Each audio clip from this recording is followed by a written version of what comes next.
কিছু লাগবে না। দেখা যাক কেমন হয়, রিভিউটা আমি পরে দেবো। এই যে একটা উল্টানো হয়ে গেছে, এপিট ওপিটটা একটু ভালো করে ভেজে নিতে হবে, আর একটা এখনো হয়নি। এই যে এটা তো উল্টে নেওয়া হয়েছে। তো এই যে আমাদের একটা রেডি হয়ে গেছে, আর একটা দেখি আসুক কতক্ষণে আসে। স্কুল থেকে এসে ছেলে খুব খিদে পেয়ে গেছে। এই যে দুটো হয়ে গেছে কমপ্লিট। তো সুন্দর দেখতে লাগছে, দেখে তো মনে হচ্ছে এখন খেয়ে নি গরম গরম। তো দেখা যাক।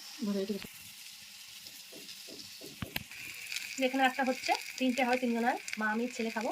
তোর বাবা সকালে অফিসে নিয়ে চলে গেছে। এই যে এটা একটা হলো লাস্ট, এই যে এখনো হয়নি, হবে। তো এই যে আমাদের রেসিপিটা রেডি, এবার গরম গরম ভাত দিয়ে খাবো। তো চলো তোমাদের সাথে আবার কোনো নিউ রেসিপি দিয়ে স্টার্ট হবে।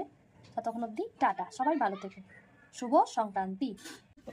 আজকে মেনু হচ্ছে পেঁয়াজ কলি আলু দিয়ে একটা ভাজা, এখানে 5 মিশালি একটা তরকারি, যে বেগুন দিয়ে মা